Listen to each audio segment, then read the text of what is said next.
We just read the parable about the vineyard owner who needs some help for the harvest. Early in the morning, he hired workers, agreed on a fair wage. He got some work. He went on with the day. He saw the job wasn't finished. It was not going to finish. And so he went back to get more work. And the day went on, and he saw the job was not going to finish. And so he returned to the marketplace again and again, hiring anyone willing to work. And even those who standing around late in the day, by evening, he even hired a group who had only had an hour left to work. Hired them. They said yes. When they came for payday, everything took an unexpected turn. Let's pick up the story in Matthew chapter 20, verse 8. It says, "When evening came, the owner of the vineyard said to the foreman, 'Call the workers and pay them their wages, beginning with the last ones hired and going to the first.'" There's a reason. The workers who were hired about 5 in the afternoon came, and they each received a denarius. A whole day's, the normal wage of a whole day for 1 hour. So when those who came who were hired first, they were expecting to receive what? More. But each one of them also received a denarius, 1 day's of wages. Now, if the owner had paid everyone privately, like Cash App or Venmo, or it was a deposit digitally, then we wouldn't have this problem, would we?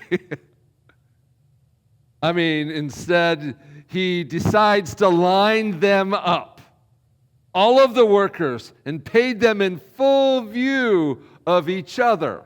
Can you imagine if we did this with children? This might be interesting. You might have some of the same reaction. He started with those who were hired last, 1 hour's work before quitting time, and he gave them that money. Now, then came those who were working throughout the day. Same pay for those who had 5 hours. Same pay. All day, working from early morning to the afternoon. Paid them the same. And when it hit, and all of them, you can probably imagine their faces turned red. Tempers would start to flare. They were fuming and sputtering, and like maybe a pressure cooker. They were ready to blow. And it says there in verse 11 and 12, it says, when they received it, they began to what? Grumble. Remember, we've used this before.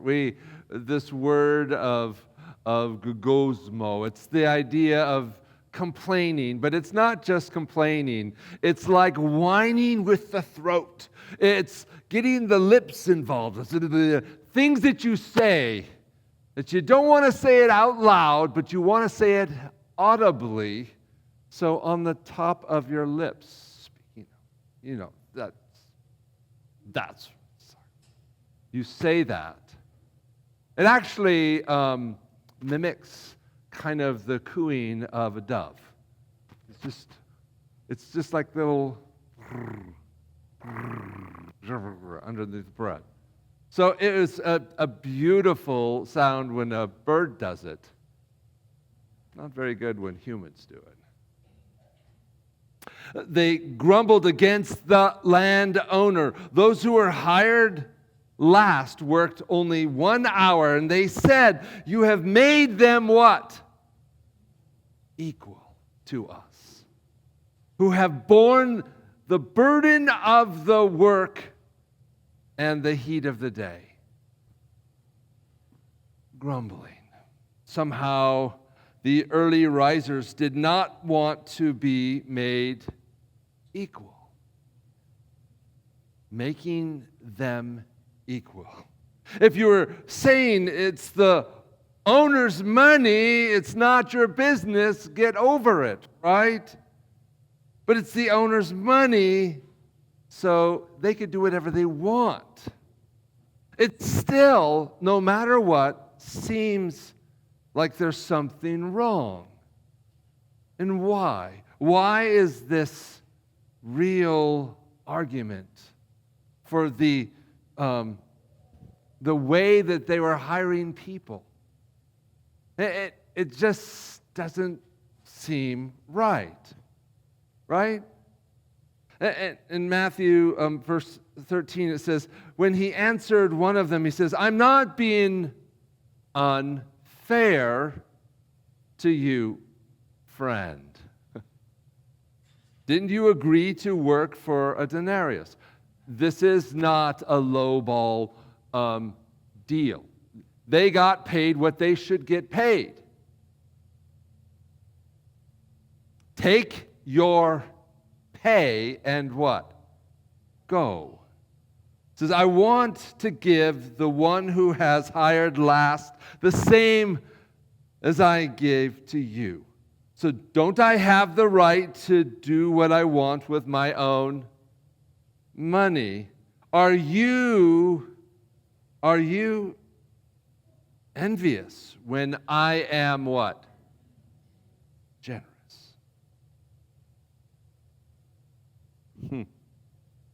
This is a tough one, isn't it? Fair. It's important we start doing it when our kids. So let's put the fair and unfair. We've heard this before. There are things that we think are,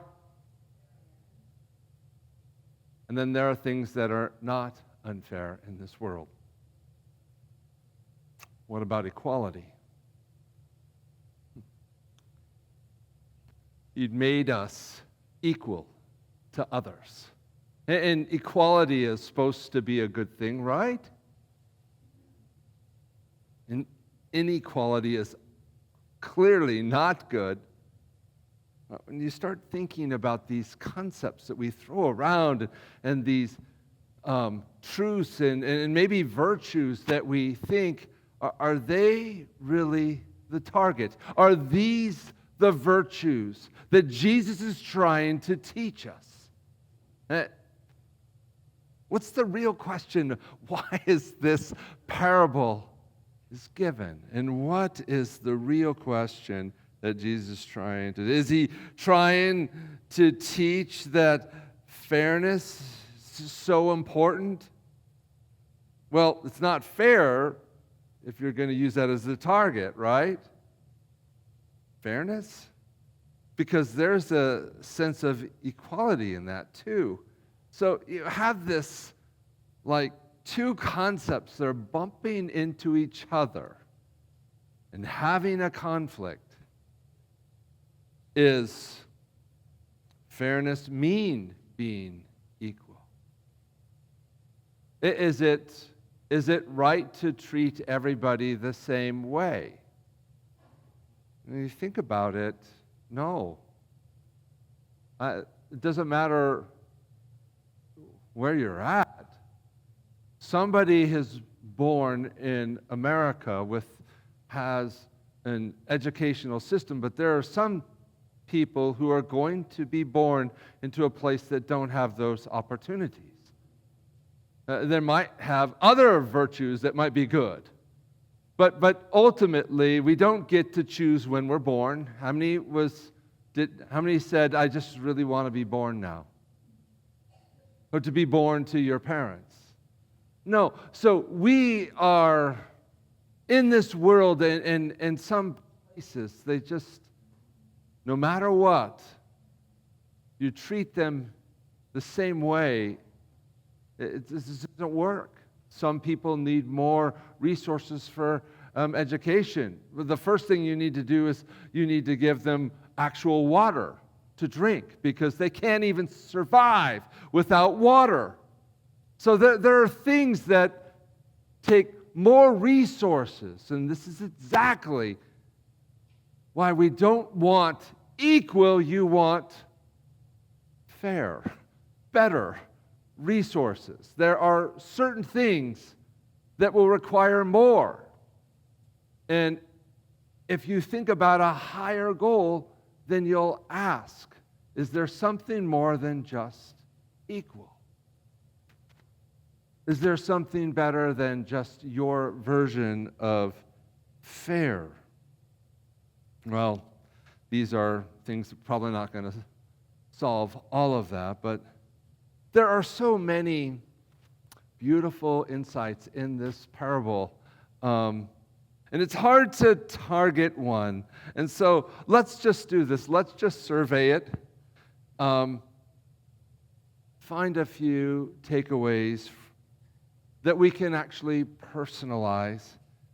And then maybe take the test of generosity. Are you ready for a test today?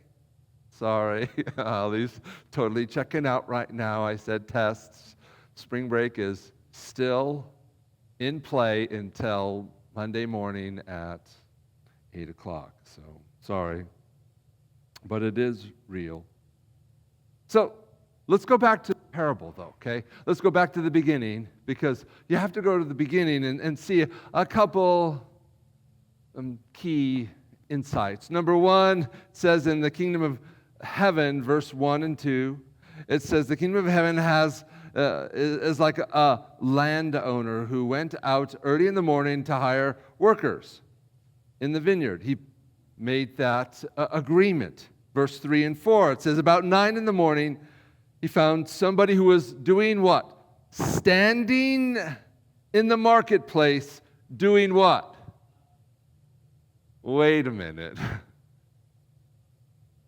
We're going to start seeing maybe a pattern of work ethic. In verse 5 and 6, he says he went again in noon and at 3 in the afternoon and did the same thing. And at 5 in the afternoon, he found out that there are people found still sitting around.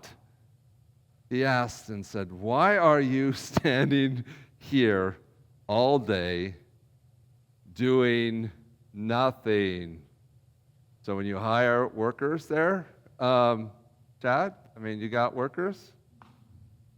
Are there some techniques that you can teach people to keep your job? One of the things that you probably shouldn't do is stand around and doing nothing. Maybe I'm just that individuals that I can't, stay, in the same place. But let's be fair. At least acknowledge a few things here. Why are you standing here? And the answer is, nobody wants us. Nobody wants to hire us. At some point, you have to ask the question, do you know why? All right? Standing around doing nothing isn't exactly a virtue. It's not a skill or a marketable trait. I was always thinking that it would be great to get one of those jobs where all you have to do is comment, to be a commentator. Some people, if you're going to write, you have to write things. So you don't want that job. You just want to just be able to observe things and say, yes, that's a nice green color. Or maybe you could say, yes, that's a great song. And then you take a nap because that's so exhausting, right? I thought somebody needs to write a book called How to Look Busy. One rule, I would say, keep a thoughtful, slightly always concerned expression on your face. And so work on it. Work on it in the mirror. If you want to look busy, look and look like you're concerned about something, right? Do you see it in my face right now? I know some people, I think, need a doctor. Sorry. All right, number 2. Always be in motion. Do something. If it's not your feet, get one of those swivel chairs that's always moving. But always want to be moving, right? And rule 3, carry something in your hands, a clipboard, a screwdriver, some papers, even an empty box. Pick up an empty box and walk around with it. But look busy, right? It doesn't matter what it is. It always looks like you're on some sort of a mission. Okay, so maybe I learned some of these at the grocery store. Last week, I told me about the grocery store when I was growing up. Well, I had a little accident one, but I have another grocery store. When I was about 16, 17, I was working, and you had to be moving, okay? I had to wear a tie, a polyester vest. I had to wear real pants, like grown-up ones. And we had to run, not run fast, but we had to move. You had to go from aisle to aisle to check for the ragu spaghetti is on sale, but it's not working, so I have to run and do a check. I had to bag. You can't just sit there looking around. Even if you put the same thing 3 times in the bag, back and forth, you can do it. You look like you're busy. The hardest part is bringing the carts back into the parking lot because it's dangerous out there. And you want to be moving quickly because the minister is watching from the window everyone who's getting the carts. And so if you start running too fast, you're being reckless. You don't care about people. But then if you go too slow, you're just going too slow. So you have to find that medium motion, right? Well, it was one day I was bringing in about 20, 25 carts. That's like almost halfway this church. Like we're going to the aisle, and I'm coming into the store, those double doors right in the middle, right by the manager, and I could see he was looking at me, so I'm coming in hot, right? The problem is when you have a large group of carts, gauging your speed, and it's hard to control it, but I start going, and I got a little too fast, okay? Because those doors has a sensor, and when that sensor opens up, it goes slow. I was coming in hot with 25 cars.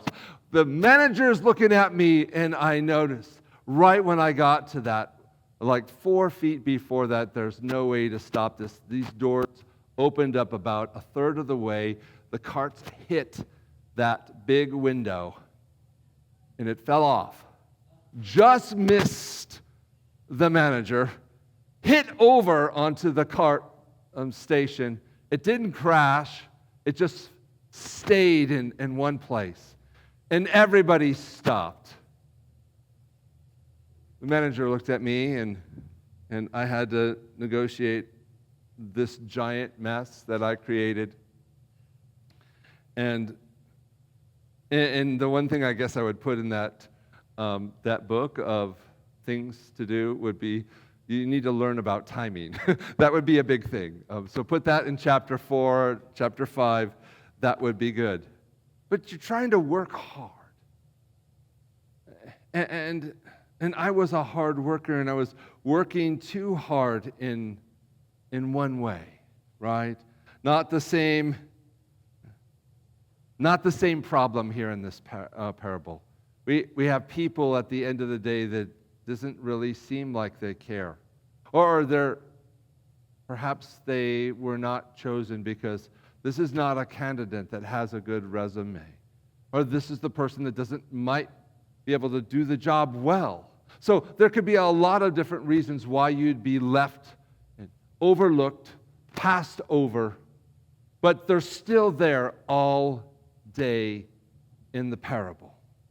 Have you ever passed over enough that you start thinking like your sense of significance and your worth?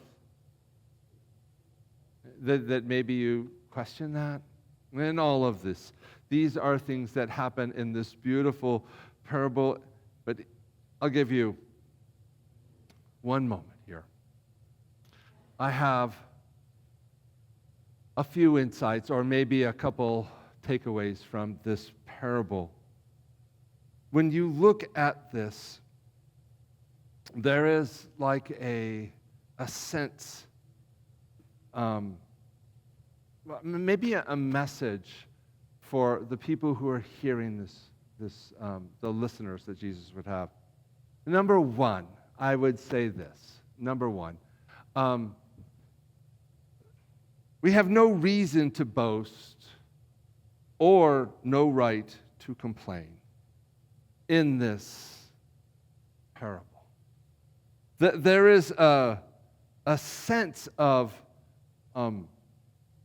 when you're hired to do a job, it's like there's a level of skill that you're expected to do. So there are people in the early morning who are hired well. Maybe they just interviewed well, have a good resume, and all of this, they were picked.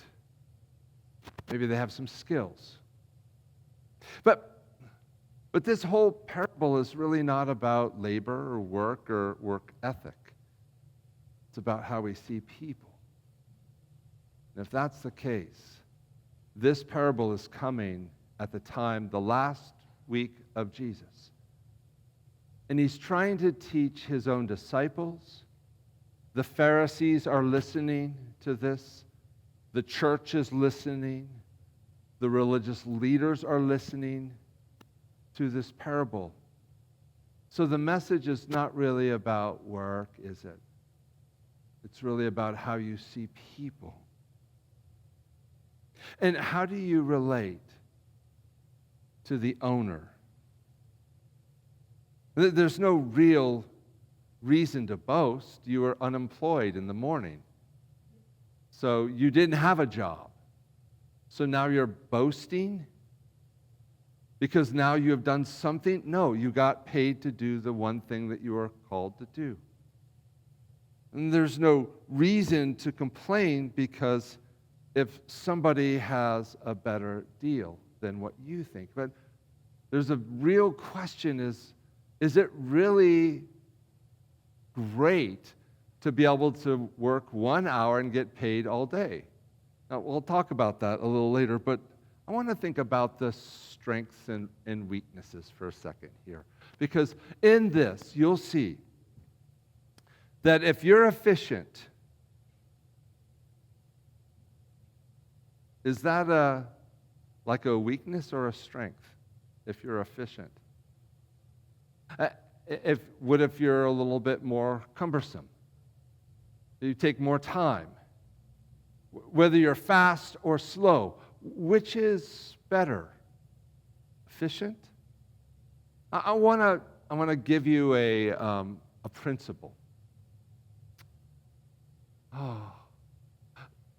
The things that we see as weaknesses are oftentimes strengths in excess.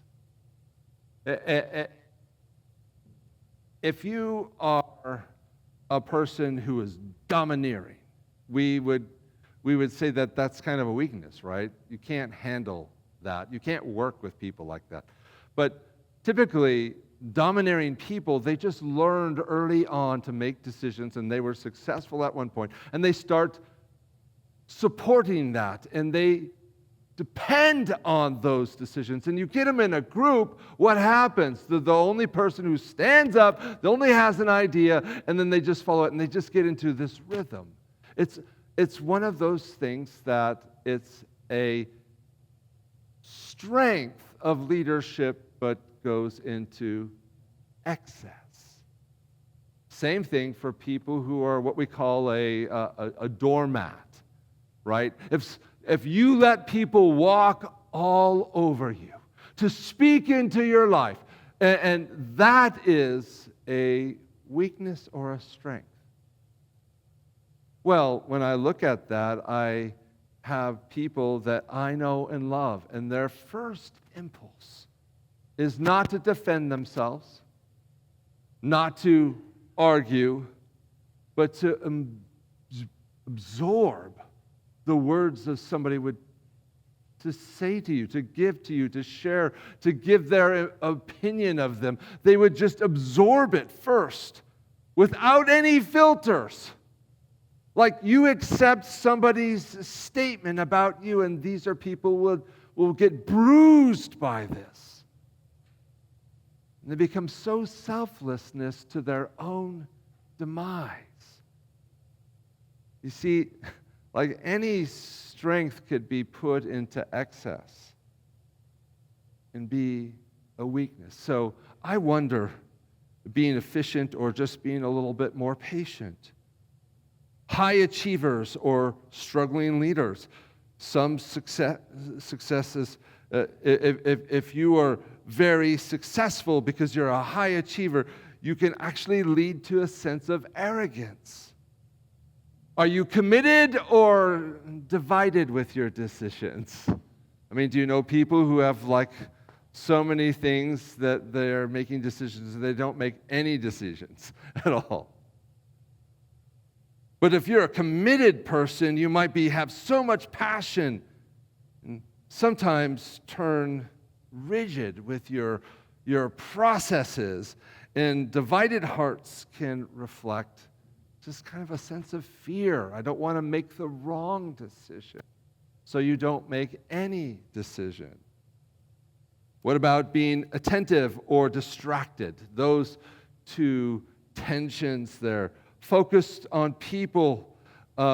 These people who are very focused people can actually become very controlling.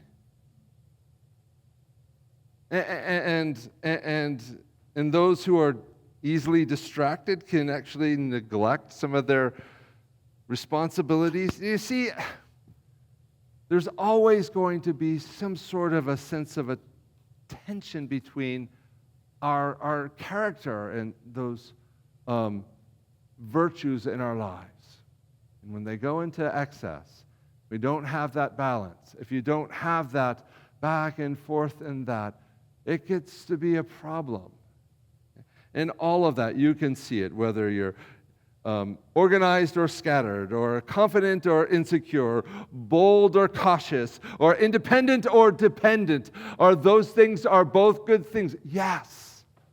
To be independent, yes. Self-reliance, however, is a problem because your self-reliance will make it difficult for you to embrace the lordship of God in your life. It's also true that being dependent also, you just don't grow. It's hard to grow. You don't take those risks. So in all of it, you see this here, and in this moment, this owner is saying, don't boast about who you are. And don't complain about the good things that are happening. So maybe that's part one. I mean, that's one of those. There's also, I think, it's also true to let us be grateful that our God, the owner in this parable, is generous. This is an uncommon feature in business right now, today. And you see this. You see in the New Testament, what's the word that they use? It's called lavish on us. To lavish His grace on us. In the book of Romans. In the book of Hebrews, it's so amazing. The ultimate and only reference point is to see Jesus and Jesus alone. So you see these moments where the heightened and the highlight part of the Scriptures is also true.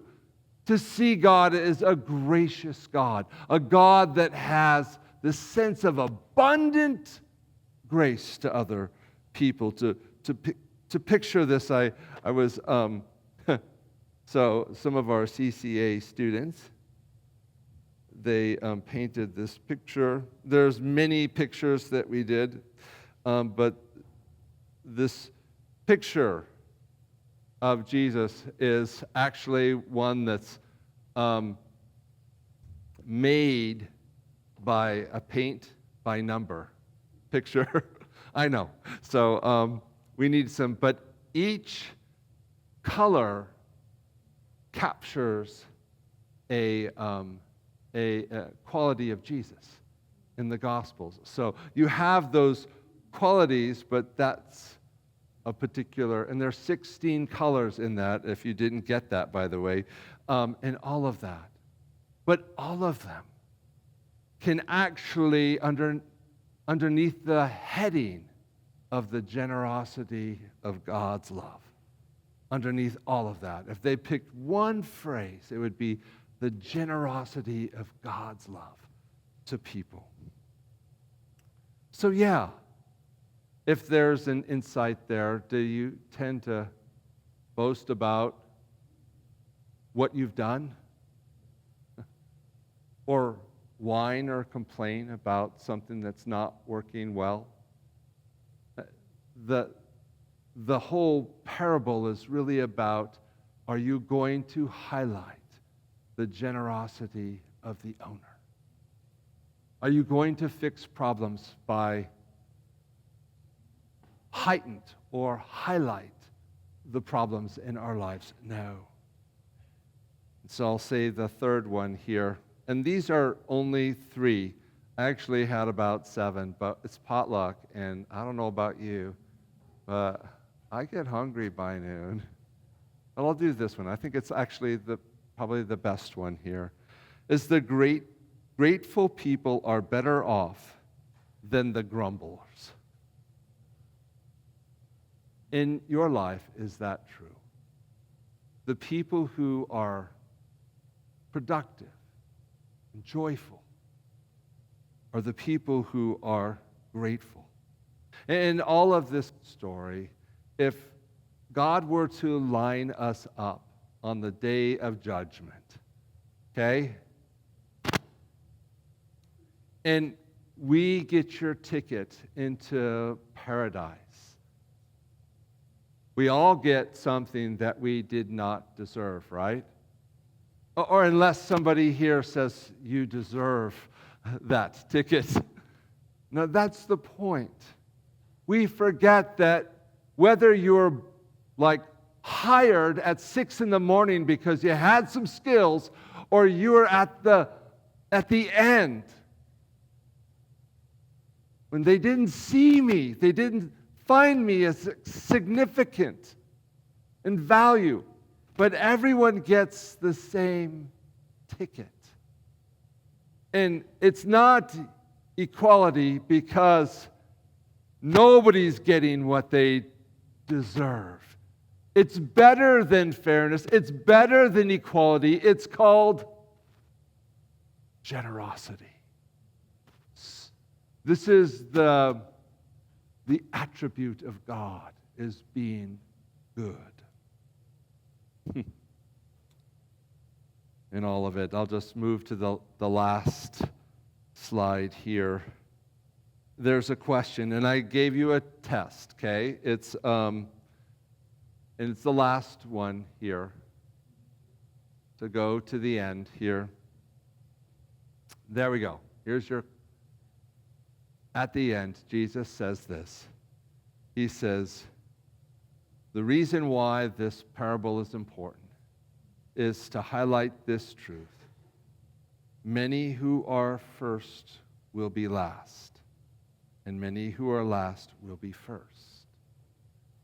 this is that great reversal in this world. We live in a world right now that we have a come first, first come, first serve.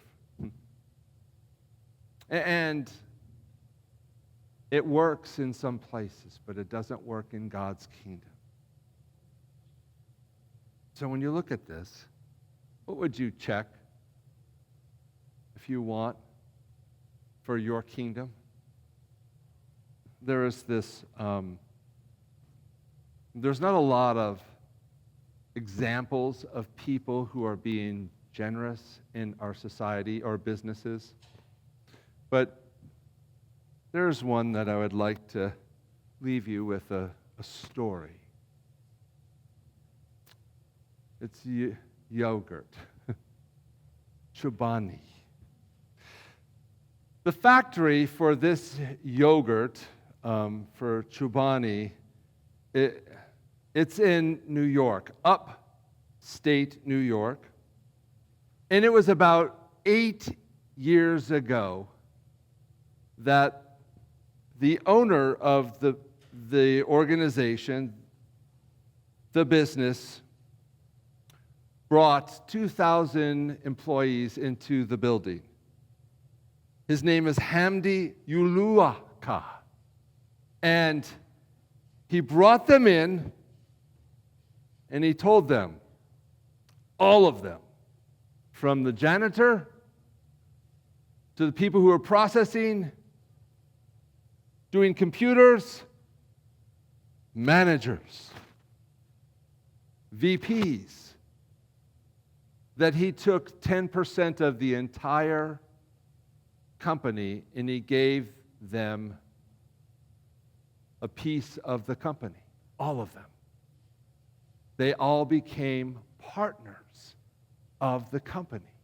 10%. All of the shares of this company were given away to the employees. 10%. This was 10 years ago. This organization was maybe about $2 to $3 million business at that time. Turned in the last 10 years, it's 10 billion. 3 billion right now. The growth, people don't want to leave this place. They work, and it doesn't matter what they do. It's not that they receive certain wages or things like that. They are given a part of the company. So as this organization moves, what happens? We all move together. What a beautiful concept. I wonder if that's why he used labor as one of those moments that everybody can put in something to move this organization. So at the end, I love that story. And I've seen the Christian church has done the same thing. So in the last 40 years, Christianity has moved to 600 million to 2.6 billion around the world. So if you believe in the end of time and eschatology, this whole thing is moving right now. And these parables are coming really at the end of the life of Christ to teach us about our time. It's time to start being led by our God's character more than anything else. So today, if we were to walk from this place, what would be the real takeaway? That maybe to a more efficient way to do life, church, business, your family? I don't think there's anything like that in this story. I think this story is entirely about one thing. Do you feel the gratitude of a generous God for you today? I mean, if you skip over that or you say, okay, I got that, but let's get to this, I think you just missed don't miss the point, and don't miss the person who is the hero of this parable. Not about our work, not about our wages. It's about that great gratitude for a generous God. If you do that, that's the foundation of something really